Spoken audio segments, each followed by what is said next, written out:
네, 안녕하세요. 토마토 투자클럽의 이강무 전문가입니다. 자, 오늘 월요일 시장 상당히 좀 암담했는데요. 출발 때부터 해서 우리 시장에 대한 투자 심리가 약하게 출발을 했고요. 장중에 하락 깊이가 상당히 깊었습니다. 코스피가 마이너스 3%대, 코스닥이 마이너스 5%대까지 하락을 보였는데요. 이로 인해서 전반적인 투자 심리에 대한 위축뿐만 아니라 실질적으로 빠진 종목들이 상당히 많았고 또 상당히 깊은 하락을 보인 종목이 많았다는 점, 아마도 오늘뿐만 아니라 이번 주 주식시장에 대한 걱정이 앞서는 분들이 상당히 많지 않을까 생각을 하고 있습니다. 오늘은 사실 제가 건네드리고 싶은 주제보다도요, 시장에 대한 점검이 필요하지 않을까라는 생각을 하고 있는데요. 일단 이와 같은 시장에 대한 충격이 좀 보완이 된다면은 다시 한번 제가 강조하는 트렌드를 살펴보는 것은 분명히 필요하다는 것 이야기 드리겠습니다. 오늘 시장이 상당히 안 좋았습니다. 충격이었고 아마도 투자 심리 자체에 대해서 패닉을 느끼는 투자자분들이 많지 않을까 생각이 되는데, 오늘은 대부분의 주식 방송들도 아마 상당히 좀 위로의 말씀을 드리고 또 시장이 어렵다는 이야기들을 또 보여주지 않았나 생각이 됩니다.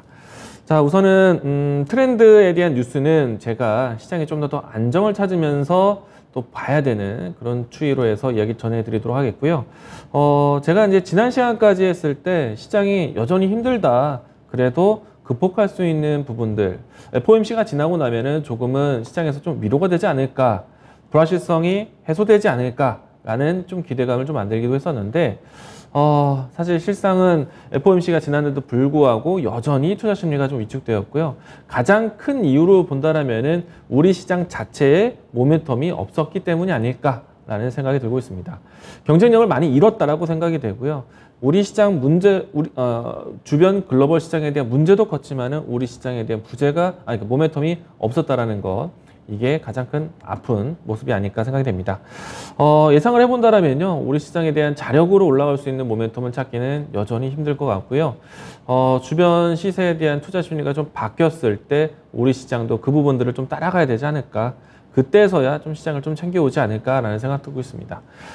우선은 이제 지수 차트에 대한 모습들을 보여주면서요, 오늘 시장에 대한 결과적인 부분들 다시 한번 좀 살펴보겠고, 그리고 미증시부터 시작되었던 하락에 대한 기조인데 이 부분들도 한번 체크해 보도록 하겠습니다. 자, 우선은 트렌드가 뉴스를 만든다라는 제목은 잠시 좀 뒤로 두고 오늘 시장에 대한 움직임들 다시 체크해 보도록 하겠습니다. HTS 화면 보도록 하겠는데요. 일단 전반적으로 시장에 대한 기조가 좀 어려웠습니다. 코스피 지수가 결과적으로 했을 때 마이너스 3.02% 마감을 했고요. 그리고 코스피에 대한 위치만 봤을 때는 지난 6월달과 7월달에 만들었었던 저점을 확실하게 이탈을 했습니다. 좋은 표현은 아니죠. 완벽하게 추세를 이탈한 모습이었고요. 그리고 이 추세를 추세를 돌리기 위해서는 상당한 시간이 필요로 할 것 같은데, 만약에 단기적으로 탈출하지 못한다면은 장기간의 시장의 투자 심리가 위축되는 모습이 갇힐 수 있다는 것 이야기 드리겠고, 코스닥도 마찬가지였습니다. 추세적으로 봤을 때 전 저점에 대한 가격대를 이탈을 했고요. 그리고 지표적으로 봤을 때 오늘 하락이 마이너스 5%대 꽉 찬 음봉으로 하락을 했습니다.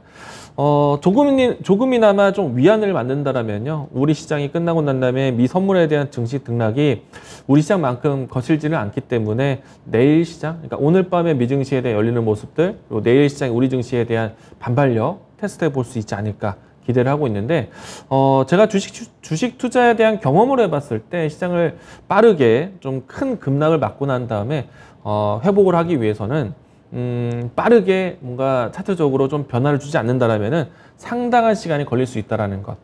자, 우선은 예시로 본다라면은 지난 6월 달에 하락에 대한 깊이가 상당히 깊었었는데, 이때 당시에서도 이와 같은 좀 V자 형태에 대한 단기 반등을 보여주면서 추후 시간을 갖고 반등을 했던 기록이 있습니다.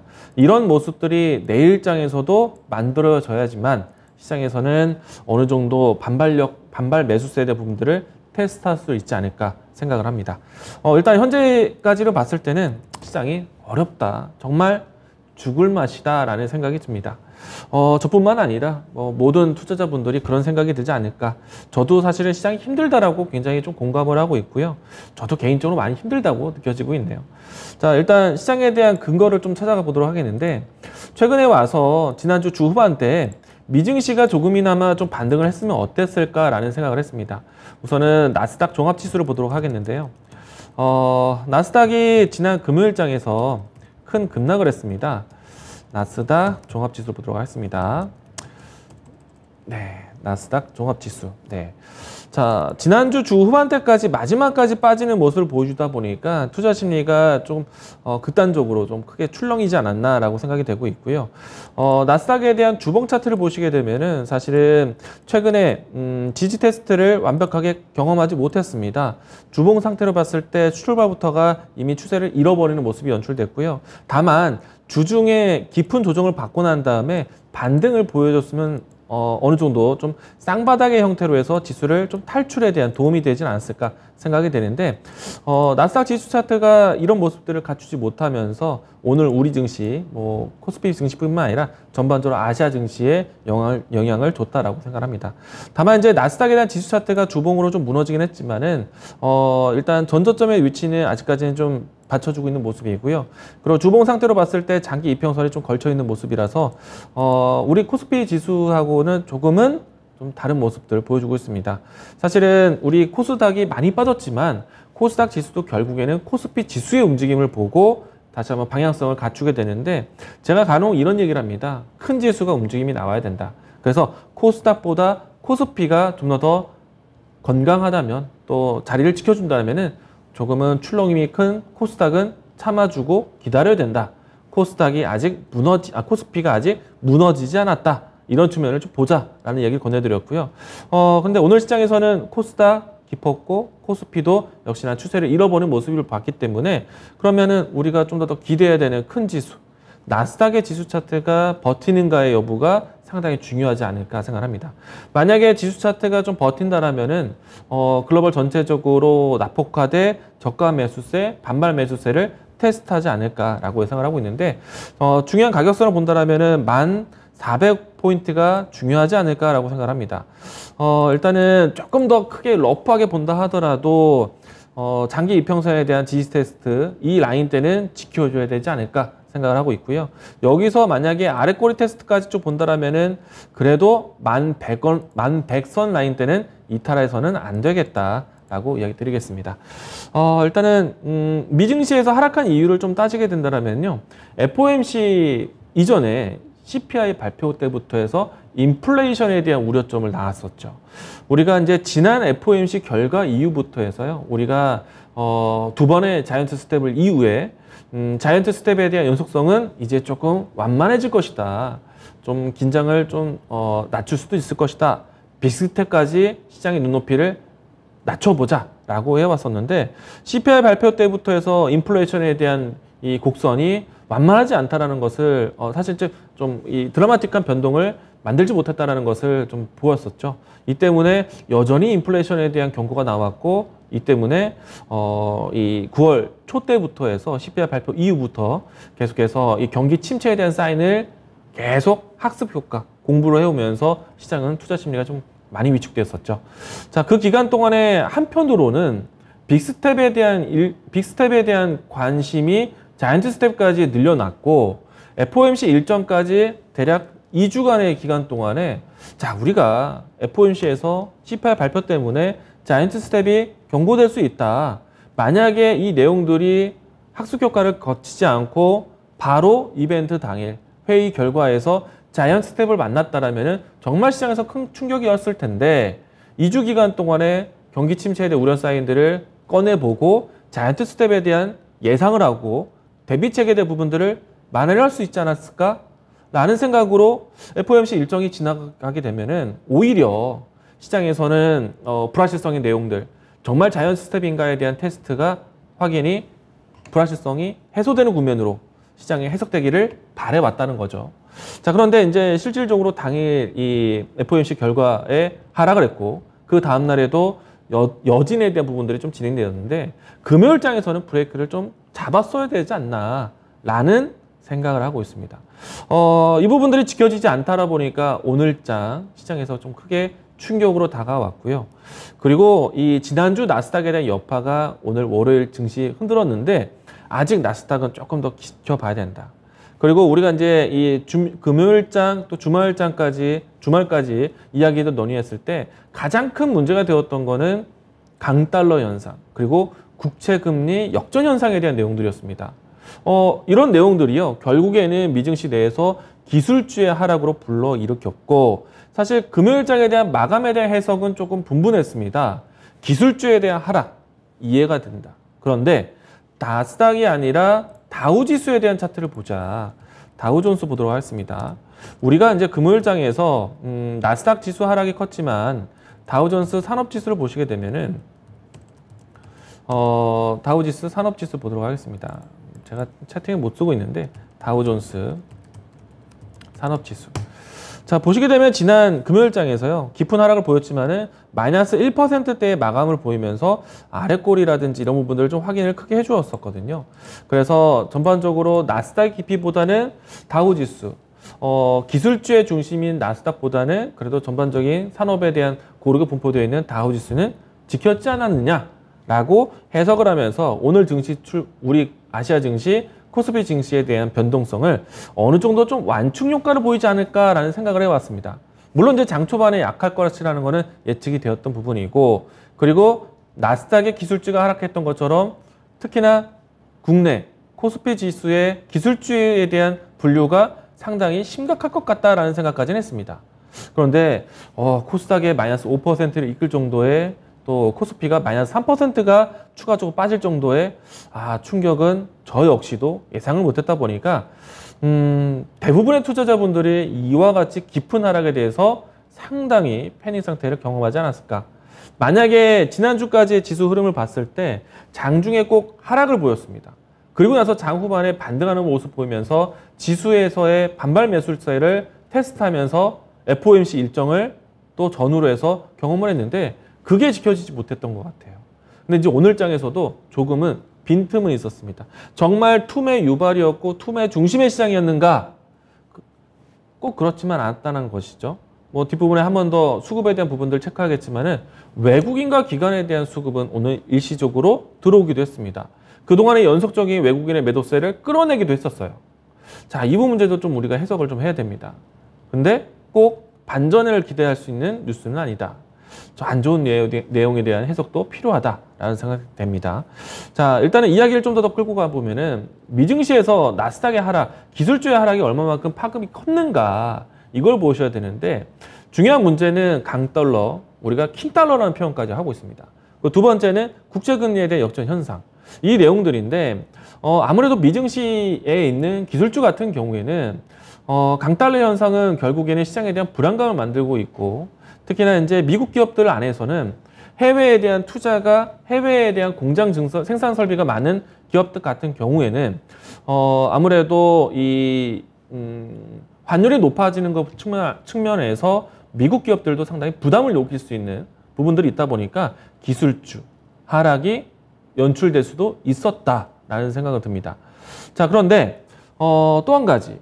우리가 이제 흔히 알고 있는 기술주, IT 기업들 같은 경우에는요, 소프트웨어 중심이라기보다, 소프트웨어도 마찬가지입니다. 어느 정도 좀 경기에 관련해서 소비 중심에 대한 지표를 따라가다 보니까 그렇다 보니까 전반적으로 제품군이나 그리고 소프트웨어들이 대부분 소비에 대한 이 지표를 따르다 보니까 아무래도 경기 위축에 대한 사인이 나오게 되면은 상당히 시장에서는 악재로 반영이 됩니다.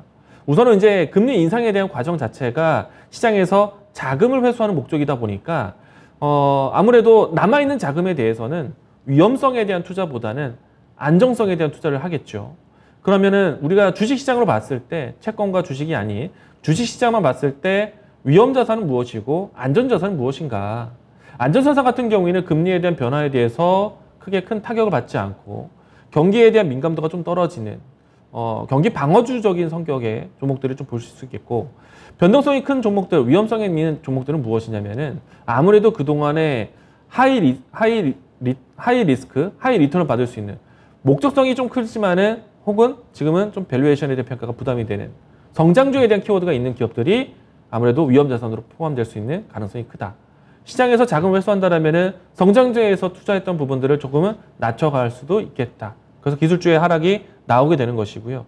추가적으로 했을 때 이 금리 인상뿐만 아니라 자금 회수뿐만 아니라 국제금리에 대한 변동에 대한 부분들, 장기와 단기에 대한 역전 현상이 나왔습니다. 자, 그 말은요.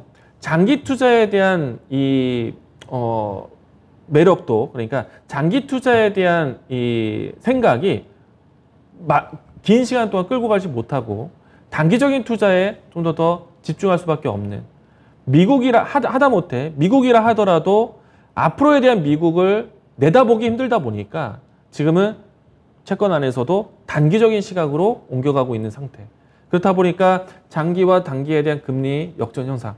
보통은 우리가 채권이라는 안정적인 이자 수익을 봤을 때 단기적인 적금을 넣는 것보다 장기적인 적금을 넣었을 때 수익적인 부분들이 좀 더 확보가 되어야겠죠. 그런데 지금은 장기적인 안목을 보기보다는 단기적인 안목을 따져야 되기 때문에 그 금리 수익률의 부분들이 역전되고 있다. 그러면 미국에 대한, 하다못해 미국에 대한 장기도 내다볼 수 없다라는 것은 전반적인 글로벌 시장에 대한 금융시장에 대해서 불편하다, 어렵다, 이렇게 불안하다라고 해석을 하는 것이다. 그러면은 경기 침체에 대한 사인으로 우리가 대부분 해석을 하죠. 장단기 금리 역전 현상을 경기 침체에 대한 사인으로 해석을 하게 되니까 경기 침체? 그러면 소비에 대한 둔화? 그러면은 여러 가지 IT 소비에 대한 위축, 소프트웨어에 대한 위축 부분들이 연출되다 보니까 여기에서 또 기술주의 하락에 부담이 되었다. 자, 미국에 있는 IT 기업들에 대한 하락이 미국에 있는 소프트웨어, 반도체 회사 이와 같은 기업들이 모두 다 하락을 했는데 그러면은 당연히 우리 시장에 있는 반도체 기업들 그리고 시가총액 상위 종목에 있는 IT 기업들에 대한 성격이 상당히 어려웠다라는 것입니다. 필라델피아 반도체 지수 보도록 하겠습니다. 필라델피아 반도체 지수를 보시게 되면은 동일합니다. 하락에 대한 부분들이 전저점 위치까지 내려왔고, 다만 이제 시장에서는 브레이크 테스트 반발 매수세는 얼마나 클 것인가에 대한 테스트를 봤을 때 필라델피아 반도체 지수는 아래 꼬리를 보였습니다. 그래서 오늘 우리 증시에서도 어느 정도는 장중에 반발 매수세 테스트가 있지 않았을까라고 기대를 해보았었는데 사실 그러하지 못했다. 뒷부분에 이야기 드리겠지만 수급이 이탈하지 않는데도 불구하고 반발 매수세를 보이지 못했다는 것, 이거는 IT에 대한 관점이 우리 시장은 다르다라는 겁니다. 자, 물론 이제 미국 증시에서 미국 기업들에 대한 성격 분석이 있었지만 결국에는 경기 침체 사인에서 IT 기업들 성장주가 어렵다는 것이고, 여기에서 또 우리 시장에 있는 시가총액 상위 종목들은 또 다른 악재가 있다는 것이죠. 호재를 함께하지 못했다는 얘기입니다. 모멘텀을 못 찾아왔다는 얘기죠. 자, 여기서 이제 전체적인 시가총액 상위 종목들을 보도록 하겠는데, 코스피에 있는 이 시가총액 상위뿐만 아니라 코스닥에 있는 시가총액 상위 종목들도 모두 다 몰배를 받았습니다. 자, 그런데 코스피 쪽에서 우리가 눈여겨 보이는 종목들 보시게 되면은 삼성전자, LG에너지솔루션, SK하이닉스, 삼성 SDI, 그리고 네이버, 카카오. 자, 보시게 되면은 반도체, 2차 전지, 그리고 인터넷 기업입니다. 자, 코스닥 쪽도 보도록 하죠. 자, 코스닥 쪽에서 이 에코프로 BM, LNF, 그리고 에코프로, 첨보, 뿐만 아니라 리노공업, 이와 같은 종목들 보시게 되면은 소재단에 있는 기업들, 이 소재단에 있는 기업들 같은 경우에는 2차 전지, 반도체 영역이 큽니다. 자, 어떻게 보면은 미국에 있는 넷플릭스라든지 그 밖에 소프트웨어에 대한 혜택이 되는 기업들 같은 경우와는 좀 다르게 소재나 그리고 IT 제품군이 있는 기업들이 많죠. 자, 그런데 이 내용들은 앞에서 이야기 드린 것처럼 동일하게 악재를 좀 반영하고 있는 것 같고요. 우리나라 같은 경우에는 이 달러 강세, 킹달러, 그리고 원달러 강세, 그리고 원화 약세 현상은요, 우리 시장으로 하여금 외국인에 대한 환차손을 피해갈 수 없다 보니까 이런 부분들이 시장에서는 우리 시장에서 수급에 대한 연속성을 찾아보기가 힘듭니다. 그렇다 보니까 이 외국인의 수급에 대한 이탈에 대해서 우려하게 되는데, 결과적으로 본다면 오늘 우리 시장에 대한 수급 추이가 사실은 시장에서의 환율에 대한 크기라든지 그리고 전체적인 종목군들의 하락을 대비해서 외국인의 수급이 크지는 않았다. 외국인이 지금 마이너스 34억 매도였고요. 그리고 당일 추이로 봤을 때도요, 외국인의 수급은 장중에 오히려 매수세 전환되기도 했었습니다. 오후장에 와서는 하락을 줄여가고 낙폭을 반등시키면서 플러스 전환까지도 하기도 했습니다. 물론 결과적으로는 정규장 마감에서 하락 마감을 했는데 생각만큼 시장에서 이탈하지 않았다는 얘기예요. 자, 그러면은 외국인은 과연 우리 시장을 버텨주는 역할을 버텨주려고 했는가? 결과적으로는 우리 시장은 아래 꼬리를 크게 만들지 못하고 밀린 상태이기 때문에 외국인의 수급은 지수를 버티는 역할이 아니었다는 얘기예요. 여기서 기관도 마찬가지입니다. 그런데 만약에 우리가 시장에서 경험을 해봤을 때 개인의 매도세로만으로 해서 시장이 크게 밀리는가? 그렇지는 않죠. 외국인과 기관에 대한 수급 매도가 이탈되었을 때 시장이 밀리게 되는 경우가 대부분인데 오늘은 외국인과 기관의 수급이 지수를 받쳐주는 데 역할을 못했다. 그러면은 시장의 움직임에 영향을 주는 수급이 아니다라는 얘기예요. 개별적인 성향이 클 수급이다. 오늘 외국인과 기관은요, 개별적인 성격이 큰 수급일 수 있다는 얘기예요. 자, 우리가 전체적인 업종별 매수에 대한 이 수급에 대한 추이를 좀 살펴보도록 하겠는데요. 자, 전체 시장에서 외국인 매도세가 있고요. 그리고 여기에서 외국인들이 매수한 섹터가 아닌 매도 섹터를 보도록 하겠습니다. 외국인들은요, 대형주 쪽에서 대거 매도를 했습니다. 그리고 전기전자 쪽에서 하락을 했어요. 자, 오늘 장중에 시가총액 상위 종목들 가운데 유일하게 살짝 플러스 모습 보여줬던 종목은 삼성전기. 자, 그 종목을 제외하고는 모두 다 하락을 했습니다. 그러면 그 하락에 대한 배경은 외국인의 매도세가 크게 작용했을 것이다. 종목들 한번 볼까요? 자, 일단은 삼성전자와 SK하이닉스부터 해서 시가총액 상위의 주요 기업들 한번 보도록 하겠습니다. 자, 우선은 이 대형 IT 종목들 위주로 보도록 하겠는데 삼성전자 오늘 매도세 마감을 했고요. 금액 단위로 볼까요? 수량 단위로 보도록 하겠습니다. 삼성전자 매도였고요. 그리고 SK하이닉스 보도록 하겠습니다. 자, 역시 매도세 연속적인 모습도 보여주고 있고요. 보통 IT 기업들 같은 경우에는요, 우리가 성장주라는 키워드를 두고 밸류에이션 평가를 높게 봅니다. 고밸류 기업이다라고 합니다. 우리가 이제 앞으로에 대한 성장력에 대한 부분들을 좀 밸류 평가를 많이 반영을 시켜주고 보통 이제 시장이 상승 분위기 나왔을 때 여러 가지 이 투자에 대한 부분들을 안전자산보다는 위험자산을 할 것이고 리스크에 대한 부분들을 좀 더 확대하기 위해서, 그러니까 레버리지의 부분들을 확대하기 위해서 성장력이 큰 산업에 대한 비중이 크죠. 그 대표적으로 IT 기업들입니다. 자, 여기서 또 이제 우리가 대표적인 IT 기업들 LG, 이노텍 이 종목도 보시게 되면은 오늘 외국인의 매도세가 집중되었습니다. 한편으로는 외국인의 매도세가 시장에서 추세를 잃었기 때문에 대거 매도했다. 목적성을 가지고 시장을 끌어내렸다. 라기는 아직은 해석이 좀 빠릅니다. 좀 더 봐야 됩니다. 왜냐하면 매크로적인 매도세가 있을 수 있다라는 생각이고요. 그리고 여기서 이제 유일하게 삼성전기 보도록 하겠습니다. 이 종목만큼은 외국인의 매수세가 들어왔어요. 자, 이런 것이 좀 시장에서 차별화가 될 것 같습니다. 물론 이제 대체적으로 봤을 때 IT 기업들에 대한 하락, 그러면은 외국인의 시장 매도 중심. 그러면은 삼성전기는 나중에 어떻게 바뀔 것인가에 대해서 우리가 추격을 하는데 왜 외국인에 대한 수급, 앞에서 사실 정말 쓸모없는 수급들이 왔었다. 시장에서 받쳐주는, 그러니까 시장을 이끌어가는 섹터가 아니다라는 얘기였죠.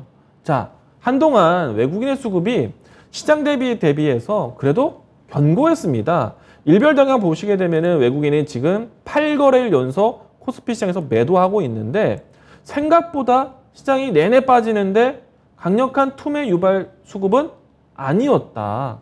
자, 물론 이제 이 규모가 매일 연속적으로 나오고 쌓이다 보면은 지금 대략적으로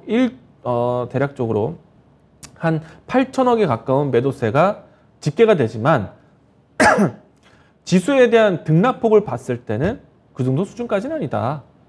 외국인들이 그러면 이 안에서 담고 있는 섹터들, 매도에 대한 시장과 따라서 매도하고 있는 섹터들은 분명히 있는데 이 매도폭을 보이지 않을 만큼 일부는 매수가 있을 텐데, 자, 그 섹터가 최근에 와서 자동차 섹터였죠. 자동차 업황을 이야기 드린다면은 달러 강세 분위기 속에서 외환 수익을 톡톡히 보고 있는 기업 실적 방어가 되고 있다라고 평가되면서 2분기 때까지도 실적이 상당히 좋았다라고 해석을 했습니다. 3분기, 4분기 때에도 신차 출시에 대한 기대감 때문에 특히나 북미 지역에서의 판매량이 늘어나면서 전체적인 글로벌 시장에 대한 판매량은 줄어도 북미 지역에 대한 선전으로 인해서 자동차 섹터들을 긍정적으로 봤습니다. 그 모습들은 수급으로도 우리가 확인을 하죠. 자, 보시게 되면은 현대차와 기아차 수급을 보도록 하겠습니다. 자, 현대차와 기아차 그동안의 수급 보십시오. 자, 오늘은 매도예요. 그동안의 수급 보시게 되면 언제 이렇게 외국인들이 매수를 했을까? 자, 기아차도 마찬가지입니다. 연속적인 외국인의 매도세가 언제 이렇게 매수를 했을까? 자, 보시게 되면은 최근에 운수 장비라든지 운수 창고 쪽은 사실은 조금 이 대화가 좀 필요합니다. 운수 장비 쪽으로 했을 때는 지금 외국인의 수급이 현대차, 기아차 쪽으로 들어왔었고 생각보다는 현대차, 기아차에 대한 변덕은 있지만은 깊은 하락까지는 아니었습니다. 왜? 외국인 수급이 있었기 때문에. 그런데 오늘은 외국인이 나갔어요. 자, 우리가 만약에 미증시 따라서 기술주, IT 종목 중심으로 하락을 했고 외국인들도 팔았다라면은 미증시를 보면서 흉내를 냈을 겁니다. 그런데 오늘 전체 시장에서 외국인의 매도세는 보이지 않았는데 그동안에 지켜왔었던 현대차, 기아차에 대한 수급을 챙겨왔었는데 오늘은 팔았다. 자, 그러면 현대차, 기아차 그동안 시장에서 보이지 않았던 수급들이 채워왔었는데 오늘은 매도를 했다. 매크로적인 매도 가능성이 있다라는 얘기입니다. 자, 그러면은 이 부분들을 빼고 지금 앞에서 이야기드린 것처럼 전기전자를 제외한 나머지 섹터에서는 외국인의 수급이 들어오고 있는데 대표적인 현대차, 기아차를 못 들어왔다? 다른 기업들 볼까요? 여러분들 현대모비스라든지 아니면 현대위아라든지 이와 같은 종목들은 연속적인 매수세가 다시 한번 확인이 됐습니다. 만도라든지 오늘 매수세가 들어왔다는 거예요. 자, 이들 섹터들은 자동차 전체적으로 그룹으로 해서 움직였던 종목들인데 사실 자동차 섹터 내에서 현대위아, 만도, 현대모비스 이 세 종목 움직인다고 해서 지수를 바꿔주진 않습니다. 현대차나 기아차 정도는 돼야 지수를 바꿔주는 역할이고 나머지 부품주들은 지수를 바꿔주는 역할은 아니에요. 그런데 어제까지의 수급 추이로 봤을 때는 외국인의 수급은 자동차 완성차든 자동차 부품자든 일맥상통하게 움직임이 나왔다는 얘기예요. 근데 오늘은 그 기조가 유지되는 가운데 현대차, 기아차 지수에 조금 더 민감하게 지수에 대한 움직임들을 방어해주거나 끌고 갈 수 있는 가능성이 있는 현대차, 기아차 같은 경우에는 매도세가 나왔다. 이 말은요. 시가총액 상위주부터 쭉 봤을 때 인덱스 순위에 있는 기업들은 매도가 나왔다는 얘기예요. 그러면 인덱스 순위 벗어난 기업들, 비중이 작게 인덱스에 있는 기업들 같은 경우에는 외국인에 대한 변동성에 대한 부분들이 크게 반영되지 않았다는 얘기입니다. 일정한 순위까지는 인덱스 펀드 물량이 나왔다는 얘기예요. 그리고 그동안의 성격을 가지고 IT가 만약에 그동안에 매도를 했으면 매도 그대로, 자동차 쪽에서 매수가 들어왔으면 그냥 매도 그대로, 다만 시가총액 상위에 있는 인덱스의 물량들에 대해서만 매도가 나왔다. 자, 그러면 시장에서 좀 안 좋게 보고 있을까요? 저는 일단 좀 더 지켜봐야 된다는 생각입니다. 그리고 오늘 수급 전체로 봤을 때 외국인의 수급 매도가 35억. 어느 부분에서는 전기전자가 꽝 때렸지만 시가총액 상위 꽝 때렸지만은 그것을 제외한 나머지 수급에 대해서는 보완을 했단 말이에요. 그래서 마이너스 35억밖에 안 잡힌 겁니다. 자, 이건 이제 어떻게 봐야 될까요? 만약에 자동차 쪽에서 그동안 들어왔던 물량들이 큰 수익도 못 보고 물량을 던지기 시작한다? 돈은 못 벌었지만은 빨리 피해야겠다 라는 심리가 전해지면서 자동차 섹터도 다시 한번 추이를 다시 봐야겠죠. 근데 그게 아니라면은 아직 수익을 벌지 못한 상태의 수급들이 왔다? 그러면 시장이 브레이크를 잡아줬다? 브레이크를 작용하는 과정에서 지수의 연동에 따라서 종목이 내려왔다? 또 수급이 들어오는지 판단하는 분들라면은 브레이크 잡는 시점에서는 가장 유리한 종목은 자동차가 될 가능성이 크다. 그러면 이강무 전문가가 맨날 좋아하는 반도체라든지 IC 종목도 어떻게 할 것인가? 이 부분들에 대해서는 또 자동차와 좀 결이 좀 다르겠죠. 저는 긍정적으로 얘기를 할 수 있습니다. 그런데 여러분들이 새롭게 봤을 때, 현재로 봤을 때는 전투 섹터에 대한 가능성에 대한 부분들이 남겨져 있다라면 우리가 이제 시장에서, 코스피 시장에서 가장 중요한 역할을 하는 섹터가 반도체, 자동차, 그리고 2차 전지 쪽입니다. 아무래도 시가총액 상위 종목에 많이 가지고 있는 상태인데, 자, 이 내용들이 이제 수급으로 해서 오늘 시장이 물론 크게 빠졌는데 우리가 전체적으로 시장에 대한 뭐랄까 이탈을 하면서 꽝 하고 던진 것이 아니라 한편으로는 섹터에 대한 기조가 유지되고 있다. 그래서 자동차에 대한 추이가 중요하다. 이런 얘기를 건네드리고 있는 것이고요. 자, 일단은 지수 차트 쪽 보도록 하겠습니다. 우리가 코스피, 코스닥 양시장에서 추세를 잃었기 때문에 개인 투자자분들은 전저점을 이탈하는 추세에 대해서 굉장히 큰 걱정을 합니다. 그런데 간혹 가다가 지수 차트, 과거 차트를 보시게 되면요. 전저점을 이탈하는 과정이라든지 추세를 한 번쯤은 이탈하고 난 다음에 추세를 챙기는 모습이 종종 일어나기도 합니다. 자, 가령 이 라인대가 되지 않을까 생각이 됩니다. 우리가 이제 과거에 박스권에 대한 부분들이 지켜지는 모습들, 정직하게 지켜졌으니까 올라와야지 라는 지수가 있는가 하면 보통은 이제 우리가 이제 추세에 대한 부분들이 전저점, 예를 들어서 이 라인대가 되겠습니다. 보통은 이제 이와 같은 박스권을 그려놓고 난 다음에 추세를 잃어버렸습니다. 물론 이제 이 하락하고 난 다음에 외바닥의 모습들이 연출되기도 했었죠. 그런데 이걸 쌍바닥으로 보지는 않습니다. 추세를 2달에 가까운 동안에 지켜왔기 때문에 이거는 추세가 이탈했다라고 말하는 게 맞습니다. 전저점을 지켰다라고 말하기보다는 추세를 이탈시켰다가 맞겠다. 근데 이와 같이 추세를 단기간 충격 이후부터 해서 반발 매수세를 크게 갖는 경우가 있습니다. 지금은 이 라인대에 대한 이와 같은 추세에 대한 변화가 있을지를 테스트해봐야 되는 때이다. 그런데 우리 시장은 이것처럼 자력으로 올라올 수 있는 모멘텀은 없다. 주변 증시를 살펴봐야 된다. 자, 주변 증시에 대한 내용들이 아직까지는 좀 어렵습니다. 언제 어떻게 돌파를 해야 되는가? 자, 그 부분들을 좀 지켜보셔야 되는데, 자, 이 내용들을 확인하기 위해서는 미국의 주요 경제 지표와 미국의 주요 경기 부양 정책을 지켜보셔야 됩니다. 그런데 이달까지는 그와 같은 일정이 사실은 부양 정책을 기대하기 좀 어렵고, 다만 경기 지표 역시나 이번 주에서의 발표될 내용이 없다 보니까 상당히 오늘 시장 하락이 참 걱정이 된다. 저도 그래서 상당히 이번 주를 긴장하면서 볼 수밖에 없을 것 같고요. 보통 이제 이 시장에 대한 평가 이야기를 했을 때 주요 이 연준 의원들에 대한 발표, 연설, 이와 같은 발언을 통해서 점쳐지게 되는데, 보통은 일부의 이 비율은 좀 있지만은 대체적으로 같은 방향성에 대한 발언들을 많이 하게 됩니다. 이번 주부터 해서 주요 은행에 대한 총재들이 주요 연설들이 있는데, 대부분 FOMC에 대한 내용들에 대한 연속적으로, 그러니까 매파적인 이야기들이 흘러나오지 않을까. 그리고 일부의 덜 매파적인 내용들이 더해질 것이라 보고 있고요. 그래서 이번 주는 상당히 어렵지 않을까.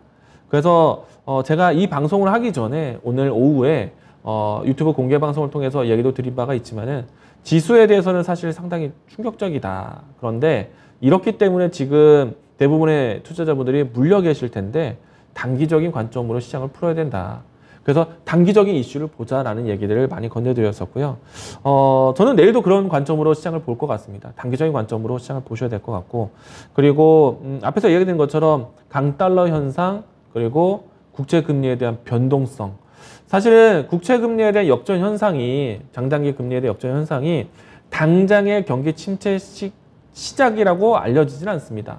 이때의 변동성이 향후의 경기 침체 가능성으로 이어지더라라는 것이 해석이고요. 그래서 이 라인대, 그러니까 단기적인 충격으로 해서 그칠 것인지 앞으로 본격적으로 경기 침체의 사인으로 받아들일 것인지 이 부분에 대해서는 시간적인 해석이 필요하다. 그러면은 아직 바뀌지 않을 내용, 이제 바뀔 만한 내용들이 없는 상태라면은 지금은 차트적으로 시장을 좀 기술적으로 버팀목을 찾는 것이 필요하다라고 드려야 될 것 같습니다. 그러면은 지금 시장에서 만약에 시장에 대한 낙폭관대라든지 이 저가 매수세라든지 반발 매수세를 기대를 해본다면 앞에서 얘기된 것처럼 V자 형태에 대한 빠른 탈출이 필요하다. 물론 V자 형태에서 완벽하게 돌파한다면 좋겠지만은 V자를 한번 보여주고 난 다음에 다시 재차 확인 작업하는 과정에 대해서는 우리가 여유는 찾을 수 있습니다. 왜? 한 번에 대해서 V자 반등, 반발 매수 확인했기 때문에. 그런데 이 라인대가 아닌 계속 큰 반등 없이 흘러내리거나 저점을 못 잡고 있는 과정이라면은 모멘텀 나올 때까지 꼼짝마 증시가 됩니다. 보통은 이런 증시로 해서 올라오게 된다면 쌍바닥 형태라든지 아니면은 외바닥 형태, 아니면 저점을 높이는 형태로 해서 반등이 나오기도 하는데 지금은 그래서 지금 차트적인 관심이 굉장히 필요할 때예요. 자, 이런 측면이 좀 저는 오늘 트렌드 이야기가 사실은 아주 긴급하게 필요하다는 얘기가 생각이 들진 않고, 그래서 일단 지수부터 보자. 지수가 지금 멀쩡한지 아닌지를 보자라는 이야기를 계속 건네드렸던 것 같습니다. 자, 일단은 내일장 예측하기 위해서는 지금 수급 확인해보자라고 말씀드렸었는데, 한 가지 위안을 삼다면 수급밖에 없었습니다. 보시게 되면은 제가 말씀드린 것처럼 시가총액 상위 종목에서의 리스크가 전체적인 시장에 대한 하락으로 만들었지만은 시가총액을 제외한 나머지 종목에서는 수급이 있었다는 얘기. 자, 다시 한번 외국인과 기관에 대한 수급을 보게 되면은 우리가 가능성을 여러 가지를 좀 열어놓고 보셔야 되겠습니다. 오늘 외국인뿐만 아니라 기관에 대한 수급 추이도 양시장에서 나오기도 했습니다.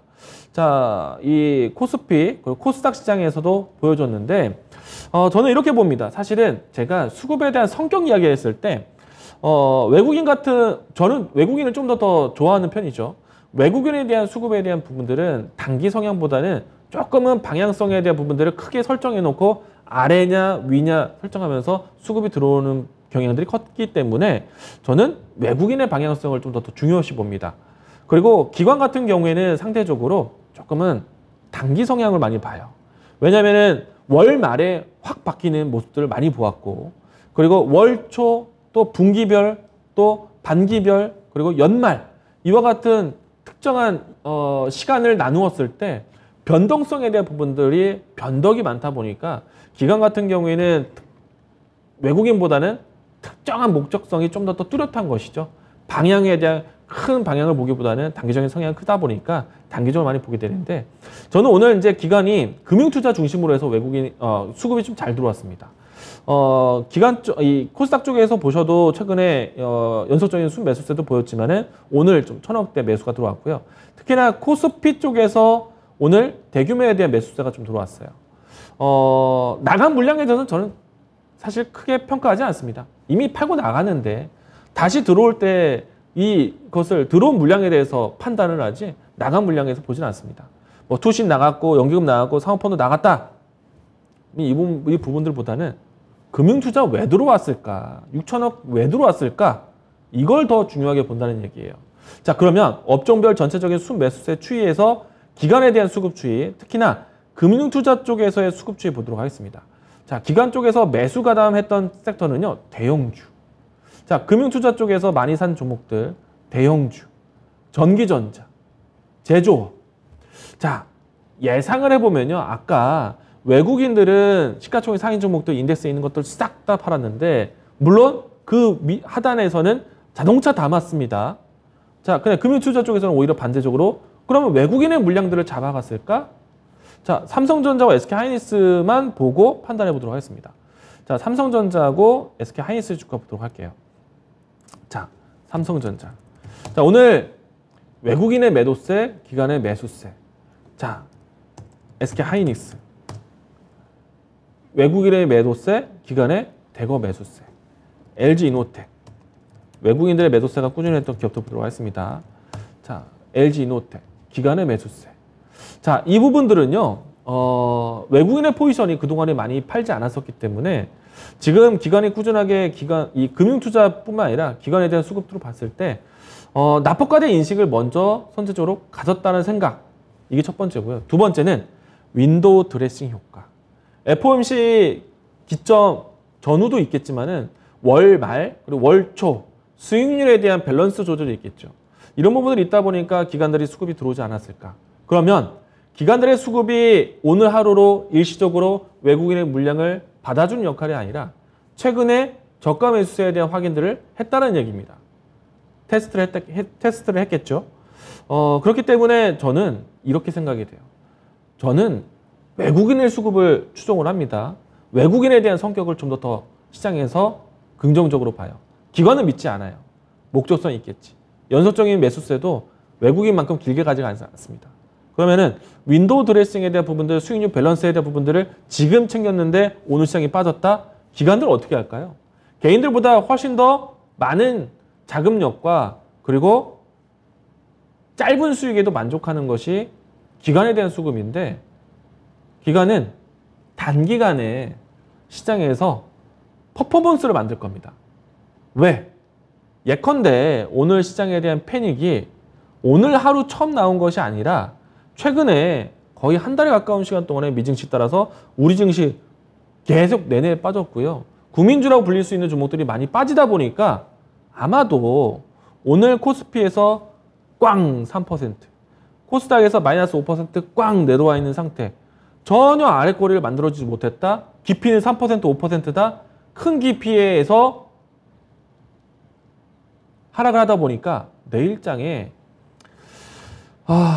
신용 반대 매매가 많이 나올 시장이다. 그러면은 기관들 입장에서 오늘 기관들 돈 살리기 위해서 반등할 이유가 없다. 지수에 연결돼서 매수를 바닥에서 잡으려고 하지 반발 매수세로 버텨주는 역할, 방어 역할 안 했다.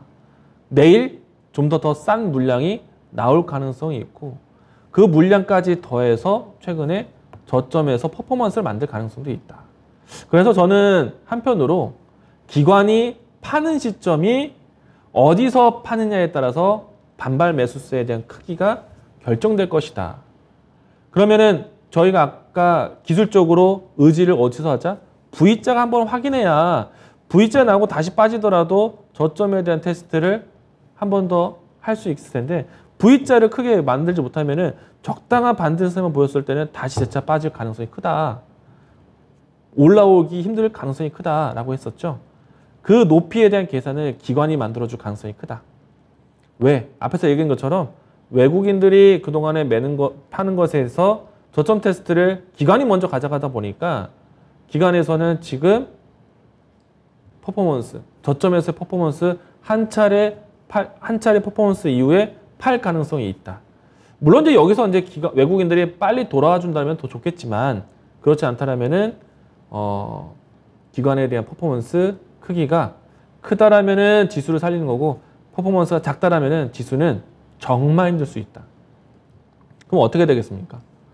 저점이다라고 해서 물타기 하는 시점이 지금이 아니란 얘기예요. 그럴 돈 있으면은 단타를 치자. 그런 얘기를 오늘 이야기 드리도록 하겠습니다. 시황적인 부분들에 대해서는 사실은 답 찾기가 쉽지가 않습니다.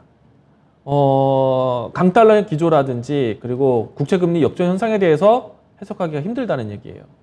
기간적으로 했을 때 중요한 경제 지표와 경기 부양 정책 일정이 지금 없다.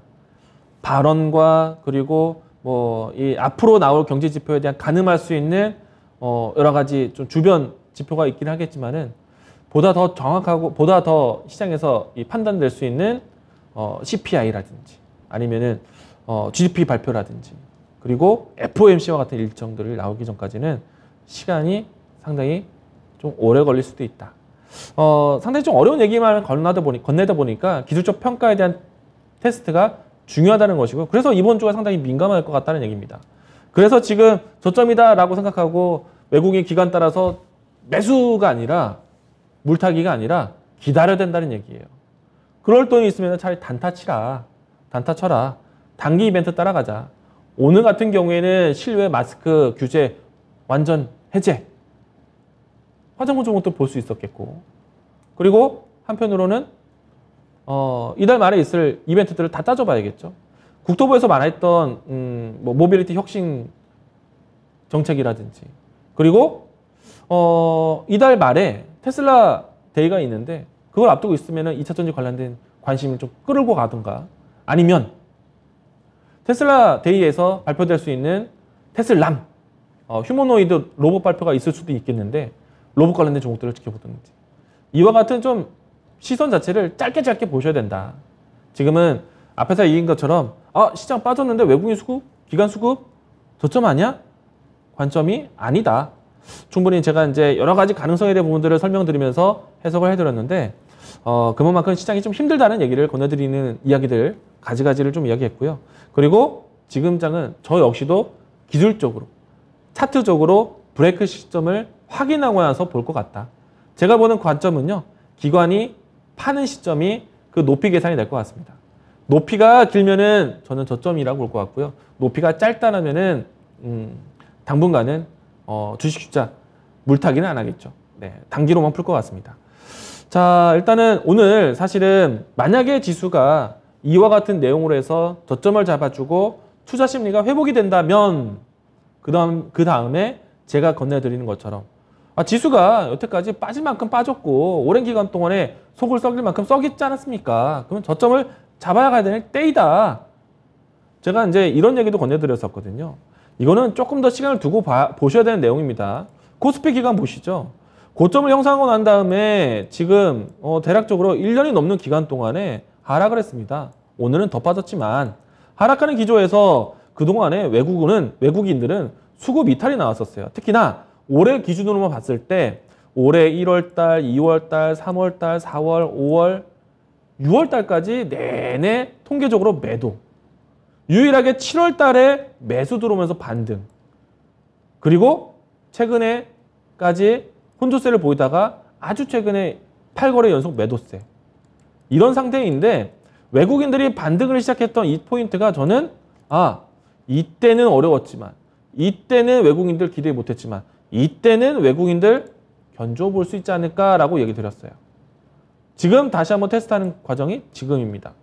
근데 또 이야기 드렸지만은 저 역시도 V자를 확인하기 전까지는 시장 판단을 못할 것 같다. 물타기 절대 아니다. 지금 물타기 하면 절대 안 된다. 이때 매수 들어왔던 물량에 대해서는 긍정적으로 한번 지켜봤는데 지금은 절대 이 라인 때 믿고 들어가면 안 된다. 미국 증시 보셔야 되고요. 그리고 코스피가 살아나고 난 다음에 코스닥을 보셔야 된다. 대신에 이제 섹터에 대한 관심은 있어요. 만약에 이강무 전문가가 이야기했던 것처럼 기술적인 저점, 차트적인 지지선 확인한다면 그 다음부터는 이제는 스토리를 따라가야 되지 않겠습니까? 지수가 만약에요 하락할 때는 대부분의 종목들이 하락을 합니다. 오늘 코스피, 코스닥 양시장 합쳐가지고요 2,200개 정도가 빠졌어요. 2,200개에서 2,300개 정도가 빠졌고 올라가는 기업은 이 안에서 한 100여 개 정도. 100개 조금 넘습니다. 절대적으로 하락을 했어요. 시장은 이런 겁니다. 빠지면 다 같이 빠져요. 시가총액 상위 종목들, 중소형주, 그 밖에 섹터 관련된 종목들 다 빠집니다. 그동안에 외국인들이 잘 들어왔던 현대차, 기아차도 이틀 만에 빠지는 거 보세요. 근데 가능성은 있죠. 여태까지 외국인들이 사놓은 게 있는데. 근데 빠졌을 때는 다 빠진다. 올라왔을 때는요. 지수가 반등 나왔을 때는 다 같이 빠졌던 종목들이 다 같이 올라오지 않아요. 우리가 시장이 올라올 때 주도주가 있다는 말을 합니다. 시장에 상승 주도주가 있다라고 얘기를 해요. 그 말은 주도주가 있고요. 주도주가 아닌 종목들이 있습니다. 빠질 때는 다 같이 빠졌는데 올라올 때는 주도주가 있고요. 주도주가 아닌 종목들이 있어요. 그러면 아닌 종목들에 대한 움직임들은 답답하고요. 주도주가 있는 종목들에 대한 움직임들은 상승하고 있다는 것인데 등락에 대한 크기만 보시죠.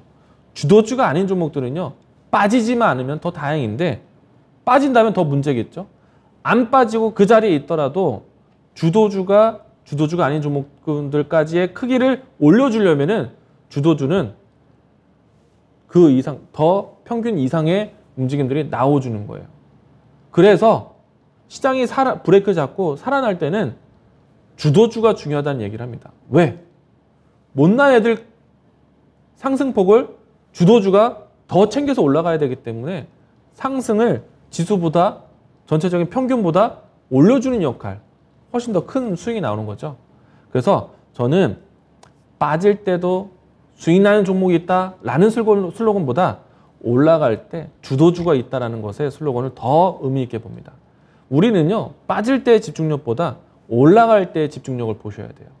그러면 이제 제 이야기를 건네본다면 시장에서 결국에는 큰 수익을 주는 것은 주도주 섹터. 그 주도주는요, 장시간 동안 끌고 갈 수 있어야 됩니다. 그 주도주는요, 장시간 동안 움직이려면은 하나의 스토리를 만들면서 가야 돼요. 그게 트렌드이지 않습니까?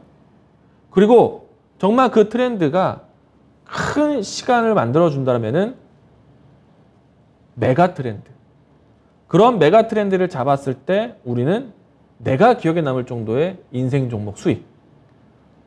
내가 크게 수익 난 종목이라든지 크게 움직였던 종목들을 매매했었다라면은 여러분들 평생 기억에 남으실걸요?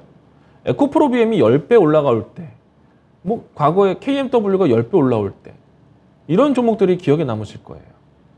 그러려면은 브레이크를 잡는 시점에서 어떤 섹터들이 주도주가 될 것인가, 트렌드가 어디에서 만들어줄 수 있는 스토리가 충분한가, 이런 것들을 만들어가는 것이 중요한데 그런 이야기들을 제가 이 시간에 해왔습니다. 그래서 제가 드렸던 내용들은 에너지, 2022년도 하반기는 에너지, 반도체, 2차 전지 쪽의 스토리를 중요하게 보자 라고 해왔는데 사실 오늘은 그 내용들이 아주 급해 보이진 않네요. 아무래도 시장 얘기만 하다가 오늘 전체적으로 좀 여러분들에 대한 전환점이라든지, 그리고 여러분들이 혹시라도 오해할 수 있는 부분들을 잡아주거나, 그리고 다시 한번 어떤 전략을 펼쳐야 되는지를 전달하는 게 좀 필요하지 않았나 생각을 하고 있고요. 일단은 향후에 제가 또 이야기 드리겠지만은 에너지 대란, 유럽의 겨울이 온다라는 스토리를 전해드리고 있었고요.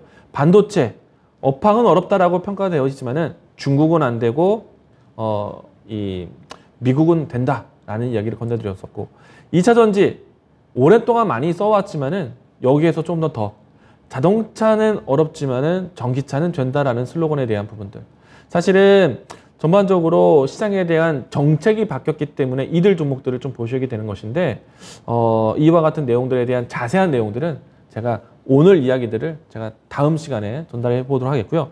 지금은 이들 이야기들보다 급하지 않습니까? 시장이 죽느냐 사느냐에 기로에 있기 때문에 어느 것을 우리가 긍정적으로 볼 것이고 어느 것을 오해하면 안 되겠고, 그리고 지금 해법 전략은 어떻게 가야 되는지, 일단은 시장에서 긍정적인 면은 수급에 대한 교차 흐름들, 그리고 지금은 물타기 시점이 아니라는 것, 그리고 당분간은 차트적인 흐름 안에서 단기적인 이슈를 준비하셔야 된다는 것. 자, 이런 내용들을 가지고 제가 사실은 공개 방송이라든지, 그리고 여러분들에게 소통할 수 있는 창구를 만들고도 있습니다. 저 역시도 상당히 어렵다고 힘들다라고 생각을 하고 있는데 저도 고통받고 있습니다. 그런데 이번 주 혹은 여러분들이 이제는 조금 안심할 수 있는 타이밍은 언제일까? 물타기 할 수 있는 타이밍은 언제일까? 우리가 저가 매수할 수 있는 타이밍은 언제일까? 시장은 추세가 바뀔 것인가? 그 타이밍을 잡아두는 것도 상당히 중요하다고 생각이 되어서요. 오늘 유튜브 공개 방송이라든지 공개 방송을 통해서 여러분들하고 소통할 수 있는 방법에 대해서 제가 전달을 했거든요. 못 보셨던 분들은 유튜브에서 오늘 제가 4시 이후에 공개 방송했던 내용들 살펴보시면서 소통에 대한 방법 준비하시면 좋을 것 같습니다. 오늘은 제가 트렌드 얘기하는 것보다요, 시장 얘기하는 것이 필요할 것 같았습니다. 긍정적인 면, 그리고 해서는 안 되는, 오해하면 안 되는 부분들, 그리고 지금은 단기적인 전망이 필요하다는 것, 이와 같은 내용들 정리해 보도록 하겠고요. 오늘 제가 준비한 내용은 여기까지 진행하도록 하겠습니다. 시청해 주신 여러분들 감사합니다.